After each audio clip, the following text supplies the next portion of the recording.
friend. Hello. Oh, what a lovely beverage I have here. I know, it's made with love. Is that what that is? Yes, and a little bit of gloating for winning. You know, tell me how good it is. No, go ahead. I can't get over the smell. Do you smell how skunky it smells? It legit smells like the skunk in the backyard. It smells like a skunk. I think that's all I could drink of that. You were singing its praises just a few moments ago. If I had a straw, I could down that thing, but there's too much skunk at the top of it. It's all skunk froth. I did layer it, so it got like caught in the froth. Nice. And then it yeah, just connected. That's what they should have given all the fighters right before they walked out at UFC London. To wake them the fuck up? Yeah. All those poor things. Oh, my God. That would put some hair on your chest and make you like, oh, okay. Let's go. Yeah. Oh, man. What did you think about the main event? First of all, I can't believe they were fighting at 5:30 a.m. Holy shit. Okay, so the thing that really stood out to me was the post-fight presser where Dana White was basically saying that he's never doing big bonuses again. I thought, so the headline said, we're never doing this again. It was like, it was a disaster, whatever it was. I thought he was talking about making his fighters fight. Right? Past their bedtime. But no, he was talking about the bonuses. No, you're not going to make them do the thing that makes them happy anymore. You're going to make them do the thing that makes them sad again. Wow. I can't believe that. Yeah. And he was so dismissive of that as an excuse. You know, he was just like, no, that can't be true. It has to definitely affect your performance if you're not able to actually train and acclimate at that time. Especially, I think the advantage was for everyone coming over from the U.S. A little bit, right? Don't because of that time difference. It's basically you just stay on that schedule. Yeah, you never try to wake up in the morning or go to sleep at night. You just, wake up at 3 a.m., hang out all night, go to bed at 3 p.m., and just keep that going. Perfect. Yeah, for somebody to say that the sleep cycle doesn't play an effect on the performance of athletes, I think that's wrong. I know. And when Leon Edwards got out there, the first thing we said was, oh, he looks so sleepy. And he looked sleepy the whole fight. He had moments of success, but it was just too little too late. I think he was sleepwalking in He those might have been. Almost got skunk drink everywhere. Oh. Do you have a name for this abomination? Victory Lotta. Victory Lotta, that's Yes. it. So on the nose. It was really obvious that a lot of the fighters were sleepwalking through their fights, and the ones that were lucky that were able to really zone in and channel that moment and maybe prepare a little better, maybe they were able to actually get training in at that time of night that they were going to fight, those guys were able to perform above and beyond. It seems like it would be really challenging for people that aren't, at the upper echelon who can pay for, the gym to be open, who can pay for trainers to come. Right. And just kind of do like closed camps and very specialized camps for them. I think it would be really challenging. But the people that were a little bit lower, like the early prelims and the preliminary card, seemed to have done a little bit better because it wasn't such a drastic time difference for them. Yeah, it was like they were fighting on the main card. Exactly. Yeah, it was, I think midnight was the latest that a prelim guy walked out. And that's not unheard of. Yeah. But getting into the wee hours of the morning, I can't imagine how my body would have felt. I think that anybody, could have been dragging. Yeah. It was just really challenging. And Edwards was dragging like a mother. that fight, he started off the first half of the first round. I'm like, okay, looks like we're going to see another classic Leon Edwards performance. Bilal's doing better, but looks like Leon has his number. And then he got hit with this like little chipping elbow. And before that, he got hit with this takedown, and it just looked like it took the wind out of his sails. Like that takedown, even though he did well, he got his butterfly hooks, he was able to get back up and wrestle up to his feet. After that, everything was coming out a lot slower. It did seem very delayed. And I mean, I don't want to take anything away from Belal because he fought a very great game plan against a very dangerous striker. But it just seemed that Leon was always just a step behind, and it would take him just so long to get his bearings and then, he countered every position that he was in, but it just took the whole round. It took the whole round. Yeah. If he could have done it, at the halfway mark, I mean, it that's could have completely changed it. Yeah, for sure. And that's kind of what happened in that third round. He reversed the position in the beginning of the round. And that, again, seemed to take all of his energy away. And he wasn't able to redo that moment for the rest of the fight. Yeah, it was a hard fight to watch. Yeah. It was frustrating because I expected both of them to show up at their best and give a really great fight.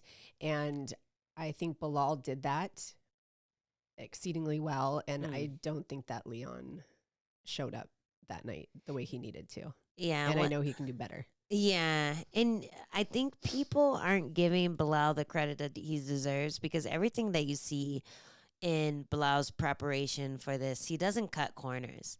He was running to the gym to get his workouts in. He was training at the right times. When he got over to the UK, he was able to get the keys to a gym in order to train at night or in the very early morning so that his body was acclimated. And he seemed to do all the annoying things that most people wouldn't want to do. He did it a lot. I mean, he's very annoying. So I felt like it was right up his alley to do all the annoying things that you have to do in order to become champ. And I commend that, because a lot of people aren't willing to wake up at 5 a.m. and aren't willing to get a group together at 5 a.m. to put them through rigorous training and ask that of people. Not a lot of people have the means for that either. So Belal really pulled all his resources together and was able to just perform really well in this like kind of harsh environment. Mm-hmm.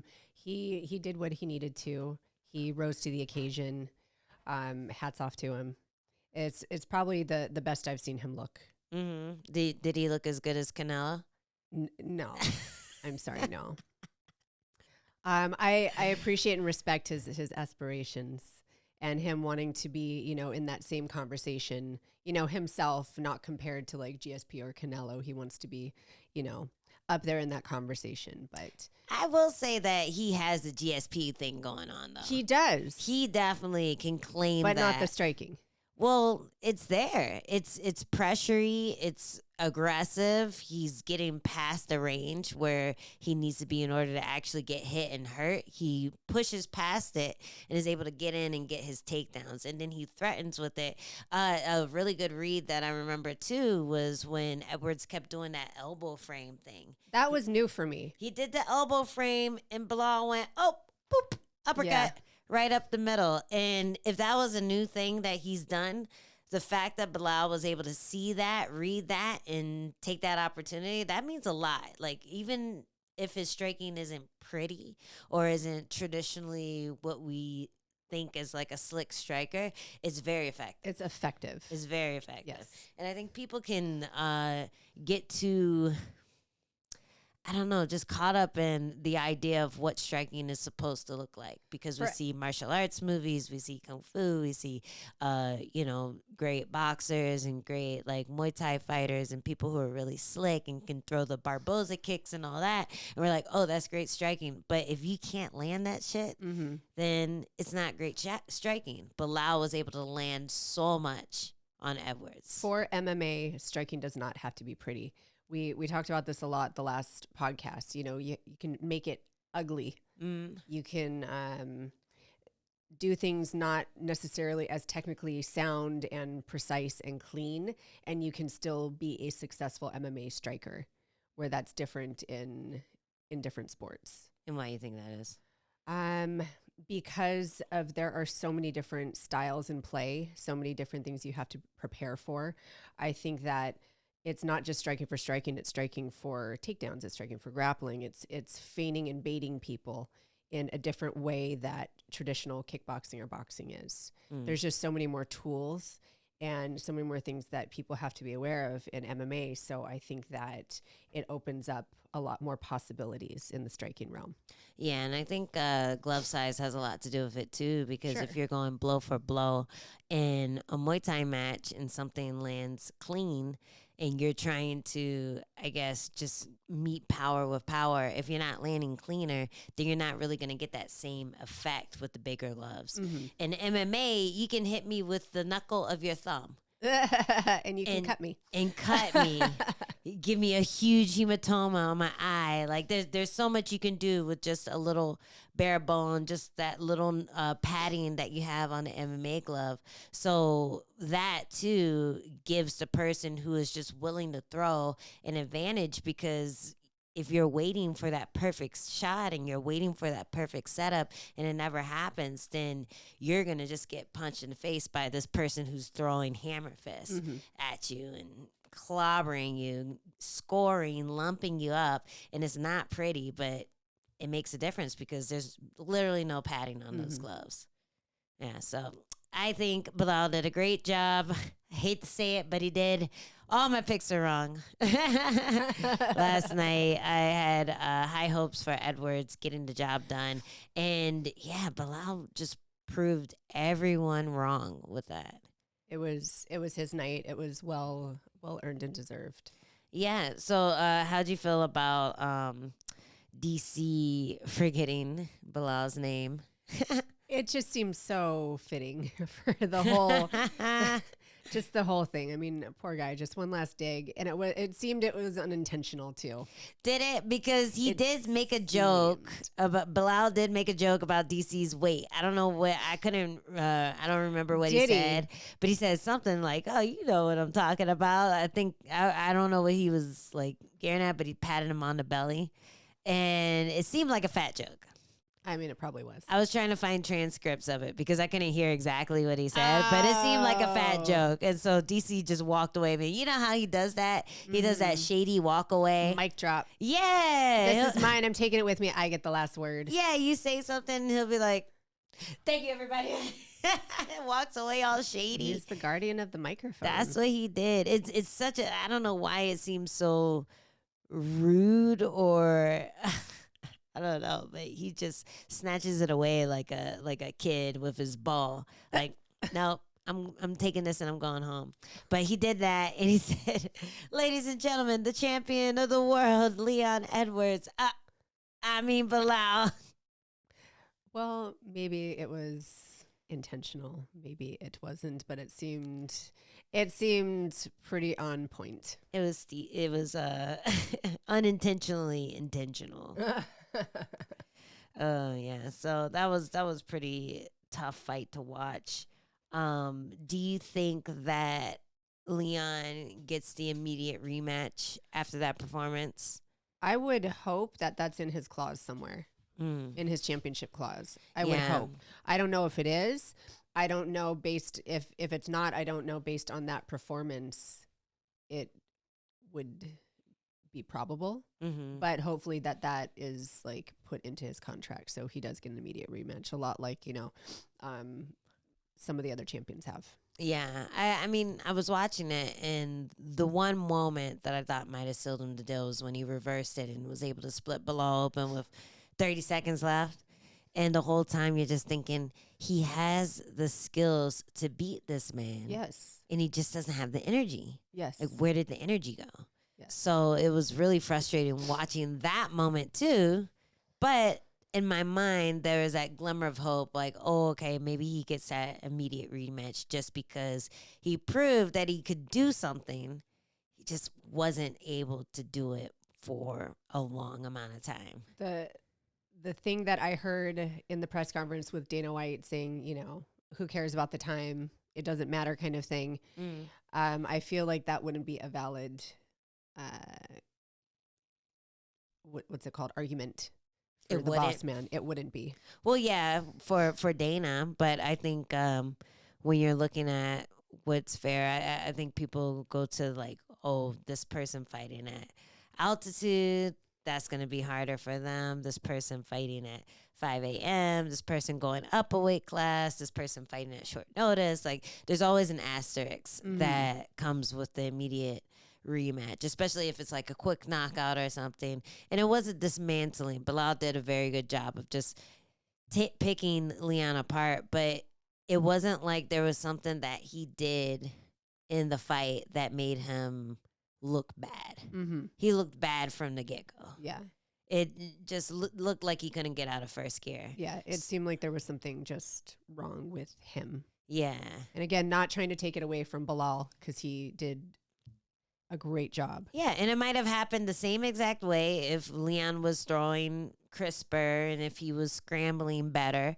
The same exact thing might have happened. We might have still had like a wrestling dominant, aggressive Belal winning the fight. But the fact that he looked like a stick in the mud, he just looked like he couldn't move. He had no snap in his punches. It was a really weird thing to see, and you had to think that there was something on the outside that was just affecting him. Yeah. I mean, for me, it's a valid argument for an immediate rematch. Hopefully it's in his clause. I would like to see it again at a normal time. For them. I don't mind watching a brunch UFC. Yeah, me neither, but I'm not the one fighting. Yeah, I'd be happy to watch a brunch UFC if they were fighting at normal times in the UK. Yeah. I think we actually enjoy watching I don't mind fights it in at the all. morning. Yeah, I love it. I'll pull up with a mimosa. Yeah, you might get more viewers that way. Super Bowl Sunday, Exactly. that kind of thing. So yeah, that happened, and then before that, we had someone who showed up right away to get his big win. Tom Aspinall got a huge knockout over Curtis Blaydes, which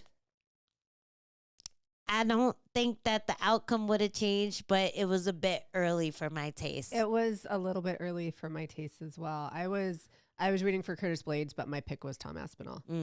I think that Tom Aspinall he's just on another level. It's his time. It's his time to, climb that ladder. I think that, I do want to see him fight Jones, although I haven't seen him. The amount of fight footage to watch of him is very limited, but that also creates a lot of intrigue and excitement and possibilities when going up against, somebody like John Jones. Yeah. The possibility of Jones winning against Aspinall, I think, gets lower and lower the longer he waits. The longer he waits, the older he's going to get, the more ring rust he's going to have. Waiting to fight Stipe isn't really going to give him the same experience of fighting someone at Tom Aspinall's level. It just seems like he should fight him now before Aspinall is able to get better.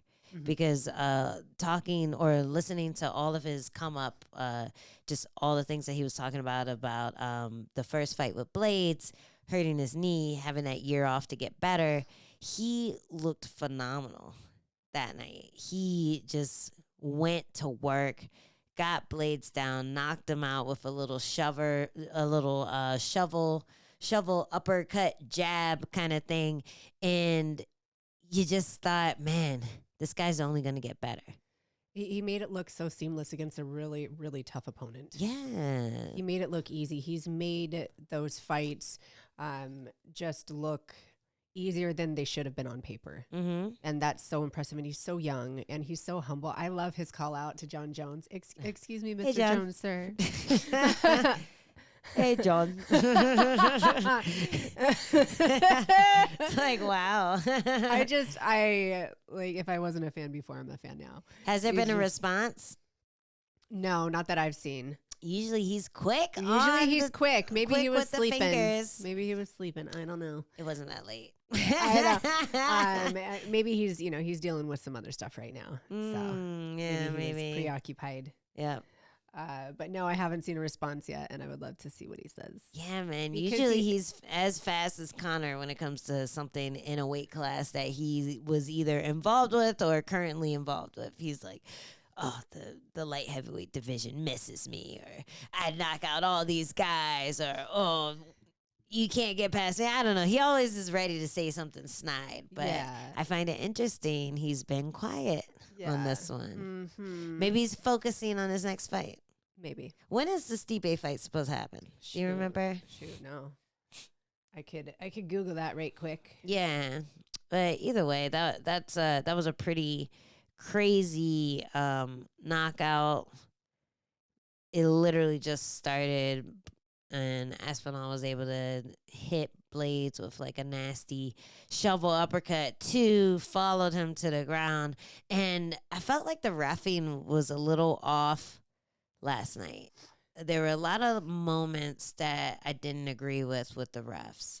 Which one specifically? So, there were a few for me too. Yeah, so with this one, there was the early stoppage, which I'm not super mad at, but it's hard to tell whether Blaydes was building up because the ref was stepping in and Aspinall was, taking his weight off of Blaydes, or if Blaydes was building up because he was finally getting his wits about him and able to fight back. So that I was a little annoyed about. But then there were a lot of fights. I can't think of specifically, but there were a lot of fights where they were threatening to stand him up right away. There was that one fight where they were clinched up against the fence, and as soon as homeboy turned him, he broke it. And I was just like, wait, why did you break it there? He just turned the guy off of the fence, and now he gets to throw knees and he gets to attack, but they broke him right as they turned him. It just seemed like a lot of weird breaks in momentum. No points were given either for a lot of fouls. There were cage like grabs. The short grabs. Manel Kape's whole ass was out, and it wasn't on accident. Like, I can see if your finger just gets caught, and like I had my little moment with Denise Gomes, where I think her toe got caught in my shorts and pulled it up my butt crack. Nobody was mad about that. No one was mad about it. I wasn't mad about it. It was a good angle for me. But yeah, it was an obvious accident, and she gave me time to fix it. But he egregiously grabbed the shorts and ripped it off of him like he was trying to take this boy's virgin hole. Oh my God.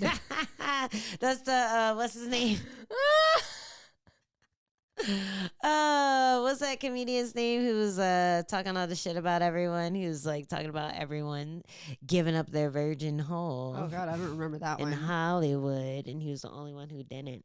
But yeah, that's what happened, and there were no points given for any of that. There was also the Bannon and Ardelean, or how are we saying? How was the proper way to say her last name? TikTok girl. Yeah. Ardelean. I think they were seeing it differently. It was someone like. Anyways, we'll call her TikTok girl. Yeah.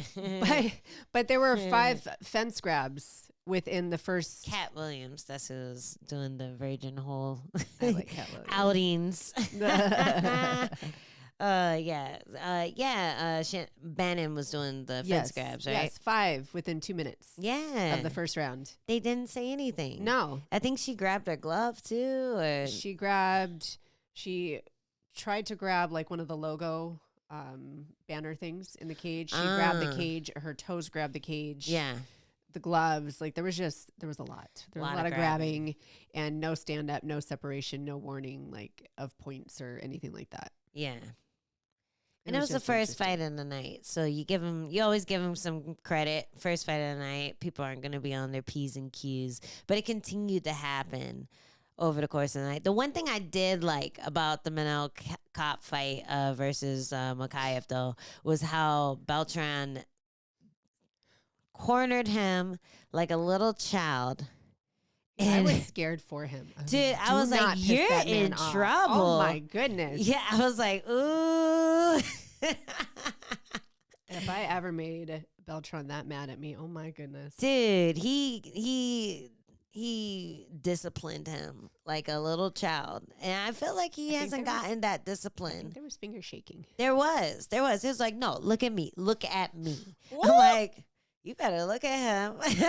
And he did. He's gonna slap you in public. He did look at him. He was like, oh shit, you're being serious. Okay, sorry, sir. That was the one thing I did like, but I still wish that he had taken a point. Maybe from his angle, he didn't see it as being as on purpose as it looked. I don't know, but I really feel like that's something that deserves a point getting taken away. And for a second, I thought it was a cop that grabbed the shorts. And I'm like looking, and I'm like, how is he grabbing the shorts? Because thing continued. He was still wrestling at that point. Mokaev was. So I'm like, what are you doing, bro? Yeah. It seemed like a good moment to really make him pay for it, but it is what it is. Yes. Well, he is a free agent now, and as Dana said in the press conference, he was kind of on a roll last night. He said that he wishes him the best in the PFL. They're getting a great undefeated prospect. Dang. Yeah. I mean, I like him in 1 FC too. Doesn't have to be PFL. I'm wondering if it had something to do with negotiations then.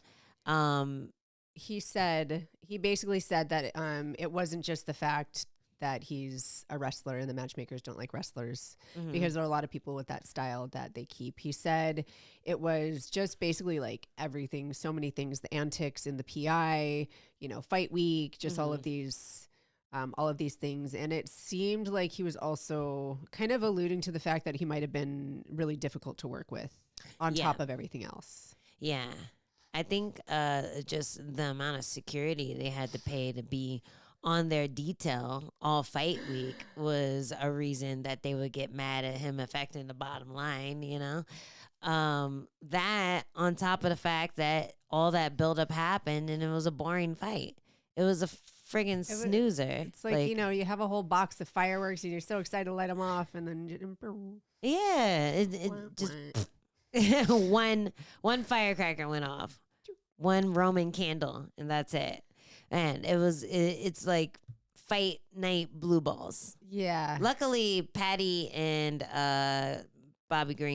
King Green delivered, but I wasn't happy with the way it did. It was too fast for me. I needed more. Yeah, but going back to the Mokaev fight, their whole thing all week. Just they look like bad kids. They're so tiny. They burned themselves out. They look like they had too much sugar. Like it happened every face off, the weigh-ins before they fought. Backstage, apparently, Mokaev was throwing things at Kape.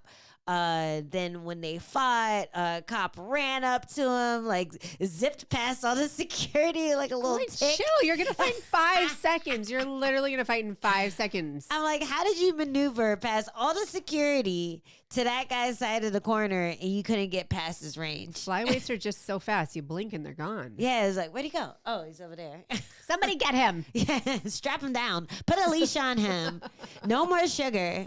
Oh my gosh. Yeah, I feel like it was a headache, like watching someone's bad kid. Like they were so fast and energetic, and then to have that flop of a fight, it really didn't work out well for those guys. They wasted so much energy on all of those pre-fight antics. Yeah. When they should have saved it for the fight. But I'll give it to Mokaev. He was trying to strike more. He was. He took that feedback, and he's not, he's not as great of a striker as Kape is.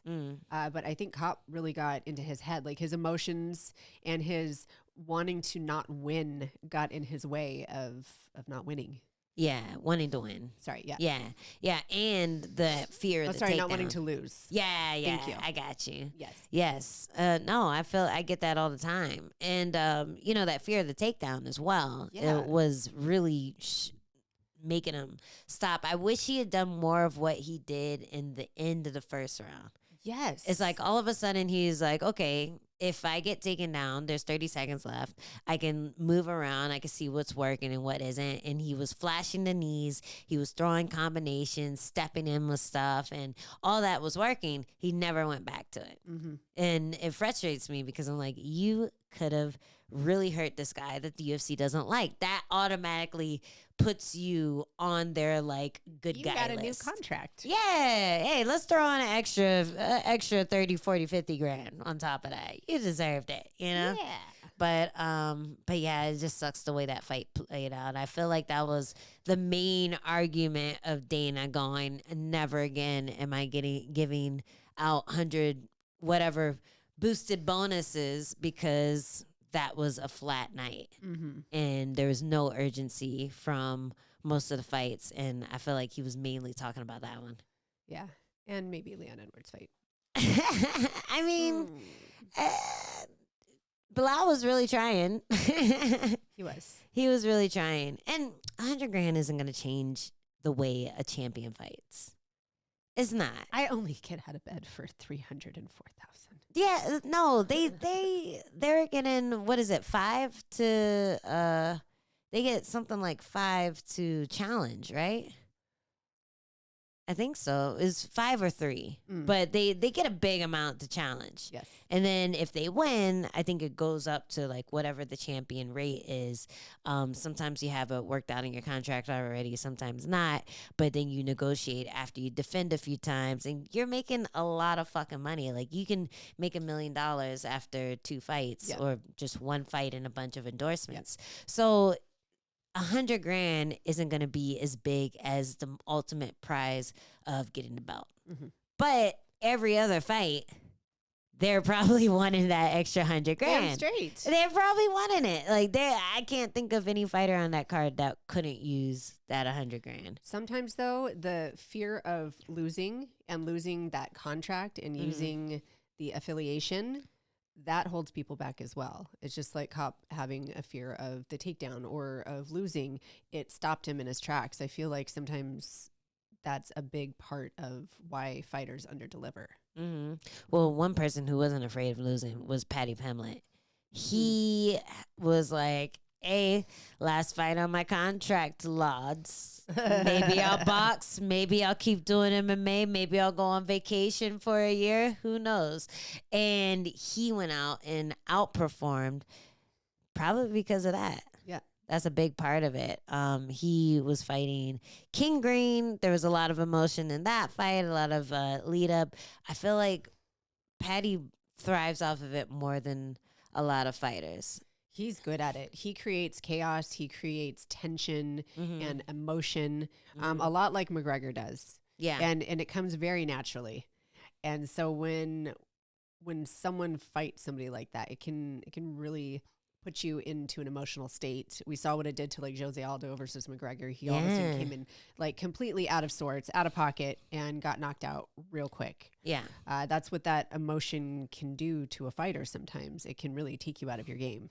Yeah, and I always make the mistake of thinking that the fighter from the hood is going to have a better time dealing with that emotion, dealing with, the shit talk and showing up and all that stuff. But if anything, the fighter from the hood has more to lose, and someone like Paddy, who already has millions of fans, millions of followers, he pretty much has his next contract cinched, but decided not to renegotiate, or I guess the UFC decided not to renegotiate, but he has things that he can do outside of the UFC after He makes this. money outside of the UFC, no problem. He's good. He's set. He's financially set. So if anything, he's doing this for the thrill of it. And I think that makes you very dangerous if you're not putting a ton of pressure on yourself to perform, but you're still putting in the same work that's required to perform.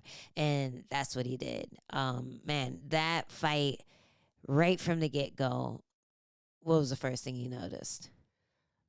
Bobby Green not sticking to the game plan that he normally does. It took him out of his game. Yeah, and I feel like the size was a huge part of that. Oh, yeah. He was so big. And I remember watching Paddy fight Jared Gordon and watching Bobby Green fight Jared Gordon. And Jared Gordon and Bobby Green look the same size. I didn't think that Jared Gordon looked that much smaller than Paddy, but when I saw Paddy versus Bobby Green, I'm like, yo, that's 2 different weight classes. No, he's huge. That was insane. He is absolutely huge. Yeah. And the feeling of someone with big legs like that kicking at you, throwing their full power, not allowing you to get into range where you can hit them back. It seemed like Green was getting a little frustrated really early. Mm-hmm. And that's probably what made him go in for that takedown. Mm. It just wasn't set up. It was just kind of a naked takedown, and he ended up costing dearly for it. Well, not only that, but he got kicked in the leg on the way in. Mm-hmm. So even if the naked takedown was well timed, the fact that he was off balance as he was shooting underneath, he was in a horrible position to actually secure the takedown. Mm-hmm. Paddy was ahead of him on that. He was able to jump on him, get the submission.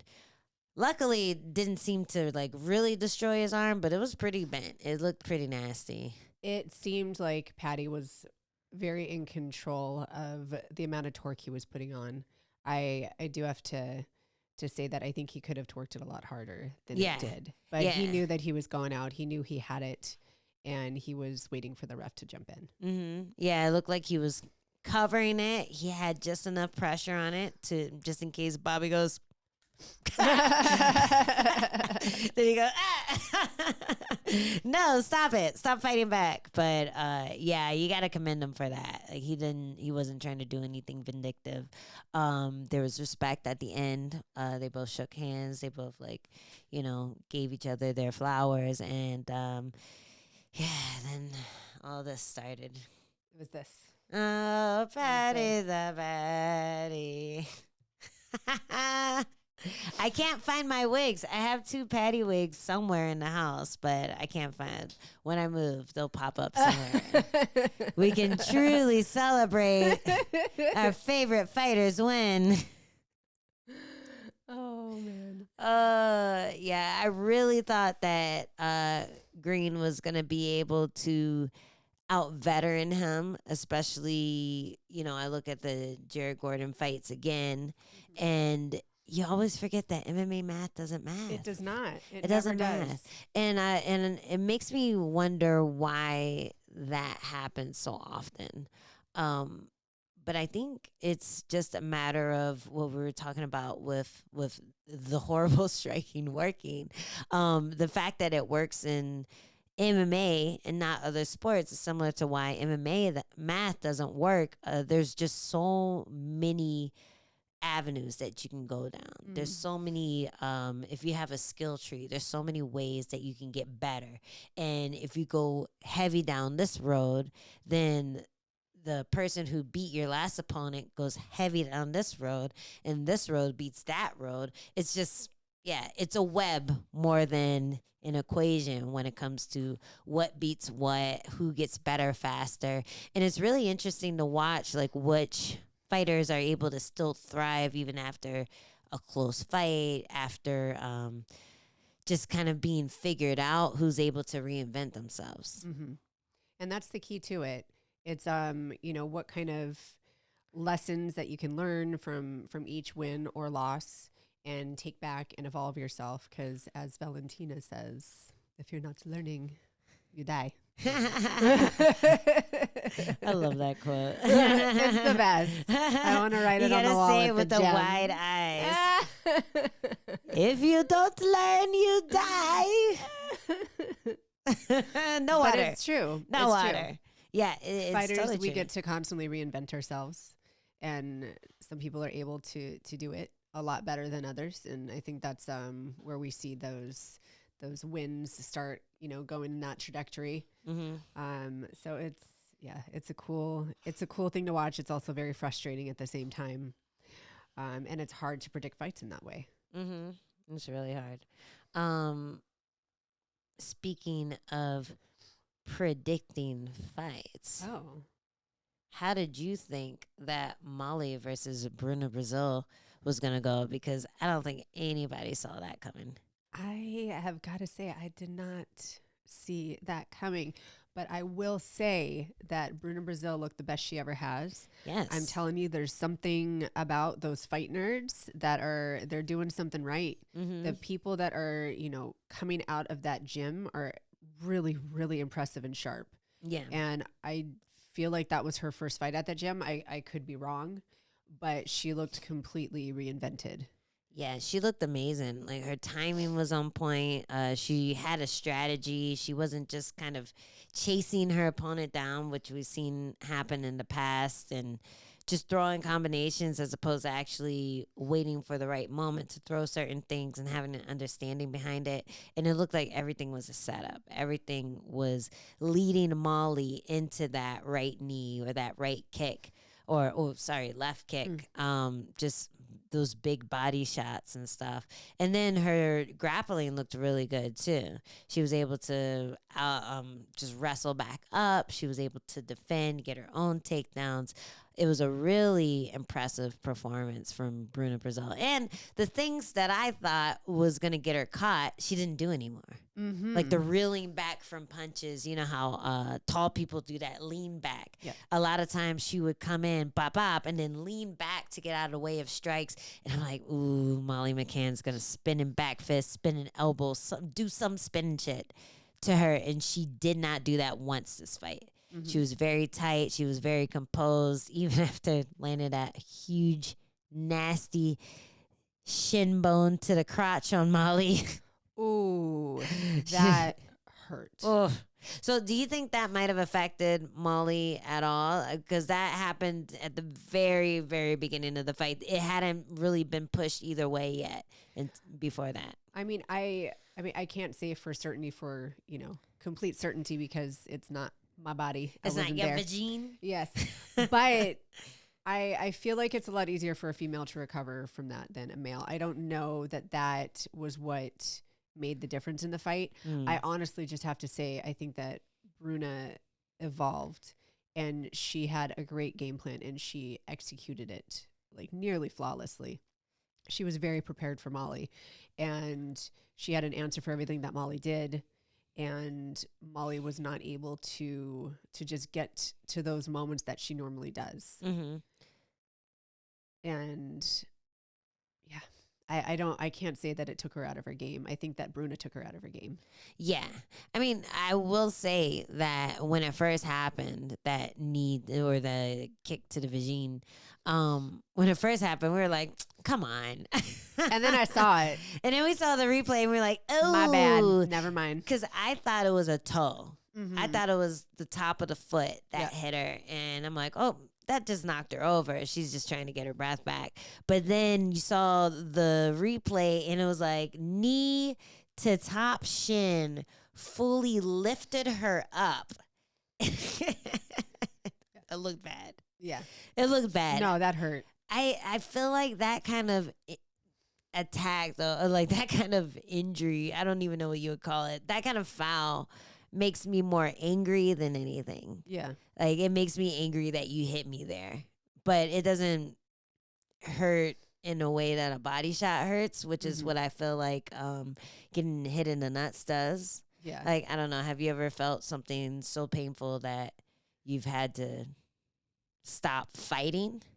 No, not stop fighting. Yeah. Like, stop training is different. In training, yes. Yeah. I've experienced that, but not in fighting. Yeah. Yeah. Because the adrenaline's going. It's like you're getting sliced open and stuff, and you're not stopping. Your nose is getting broken. Your orbital is getting smashed up. You're not stopping. So I always feel like, yeah, it's a foul. You shouldn't attack that part of the body, but you recover pretty quickly. Mm-hmm. Like, it's just painful. Yeah. But on top of that too, I actually got spinning heel kicked in the vagine once, and I'm mad at myself for not taking the foul because I feel like it got counted against me. Interesting. Yeah, it was a spinning heel. I was fighting Nina Ansaroff, and I threw a kick, and she threw a spinning heel kick at the same time, and there's a picture of the foot right there. As I'm throwing the kick, and I got knocked over because she kicked me in the crotch. But I didn't get knocked over because it hurt. I got knocked over because I got knocked off balance, and I knew that it hit me in the groin area, but I didn't think to stop because we were fighting. Yeah. But part of me almost wishes that I did stop just to acknowledge that so the judges would see, hey, that was a foul. But, I mean, if it didn't hurt, I don't know. Too tough for It's a your own weird good. one. It's a weird one. It really is because I've never experienced that as something so debilitating that I couldn't continue. Yeah. Yeah. But everyone's vagina is built different. Well, that hurt. I mean, after I saw that replay, it hurt me. Yeah. I felt for her. I felt for it too. But she definitely has some balls because she fought to the very end. She did. She did. She tried to the very end. She, tried to finish it. She tried to come in with the takedown and then get the back. She ended up falling off, right? Yeah. And then Bruno reversed it. But she was trying to the very end to finish it. Like she's got heart. Mm-hmm. She definitely does. And I'm interested to see what Brasil does next too with this new camp, with these new skills that she has, just knowing how to use her skills in the correct way. It's really fun to watch that development because she was just someone I wrote off. Yeah. Yeah. And another person we wrote off was Ardelean versus Shauna Bannon. But I feel like the TikTok girl was the better fighter out of those two. She just didn't have a camp. So 2 weeks notice, they said that she was getting ready to be on the Contender Series, and that's what ended up bringing her name up into the mix. Right. So I think she was preparing for a fight. I just don't think that she was quite in fight shape. No. Not fight shape ready. And a full camp could have completely changed the results of that fight. Yeah. I mean, when does Contender Series start? I thought it's September. Okay. Does it normally start September? Yeah. So she still had a month to prepare for that. Yeah, she's not peaking yet. Yeah. So it's a hard one. It really looked like she understood what she was supposed to do. Mm-hmm. She just didn't have the gas tank to pull it off. Like she did well in the in the grappling exchanges, even though she kept giving her arm in, she was able to take it out. Mm-hmm. Sometimes people put their arm in and it gets snatched up and they never get it back. But even though she made some mistakes on the ground, she was able to defend well, get back up. She was able to strike more.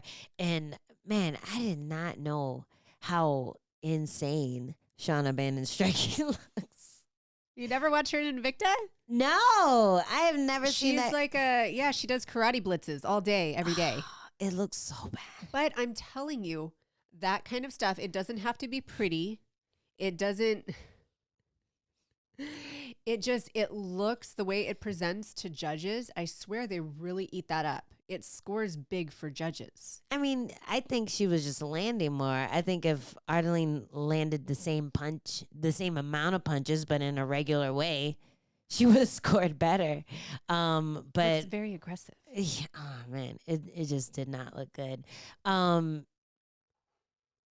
are you gonna do about it? It does amaze me to hear them saying, "Okay, Mokaev, yeah, out of here." Hate the way you fight, and then see a fight like that. It's hard because they brought her into the UFC very, very much still green and not kind of ready for that level up. So it'll be hard to see how long they can get opponents that are not such a big gap in talent and experience from her. She looks like somebody who may start hitting a really tough road and have to leave and then work her way back. Yeah. Definitely. But she'll be able to do it if she's tough enough. She's still got time. She's young. She has Molly and Paddy and, good role models and inspiration around her. So yeah, and she can have that Brasil resurgence too. I mean, she won the fight. No, I know, but she won the fight. But who was she supposed to fight before? It was that Maria Oliveira, which was going to be a tough fight. Yeah, that was going to be a tough fight. Yeah, so she kind of looked out with that. You never know too. Her grappling looked pretty dangerous. I think Alice Ardelean actually has a better skill set than people were giving her credit for, just because she's a TikTok girl. She's on OnlyFans. Her real money is in all of that. But I think she takes her MMA seriously. You could tell by the takedowns that she was hitting, the position she was getting to. She was doing well. It just looked like she didn't have the tank to actually win those last couple of rounds. Sure. Yeah. Yeah. Well, we got some other stuff to talk about, but we should do that in our bonus content. Yes, we should. What stuff did you want to talk about in today's bonus? I wanted to talk about the heartbreaking separation of the bromance. Yo. That is Strickland and Blaydes. They were going to bring the world together. And now look at them. End all this division. I want to help them. I want to bring them back together. I think there's still hope. You think so? I think there's hope. Have you met John Strickland? Yes, I have. Yes, I have. Then that's amazing that you're so hopeful. I'm a romantic at heart. You are. I am. I'm a mush. You're such a mush. Yeah. You're such a mush to a fault. I think I wanna well, somebody in the comments was asking that we Oh, I'm ready. I have notes. discuss the Ronda tea. Oh, not that. Okay. Yeah, what were you talking about? Oh, I was talking about making picks for the next card. Oh, picks for the next card. Yes. Yeah. Let's our little gambling online bettors want some inside scoops. So you asked and you shall receive. Yeah. No James Krause. Never. It's not that much inside. We're not that deep inside. We just know fighting. We just have opinions. We do have opinions. All right, so yeah, when we come back, we're gonna spill the tea on Randa. Even though there isn't really any tea to spill, just I guess they just wanted to know what we were talking about last episode.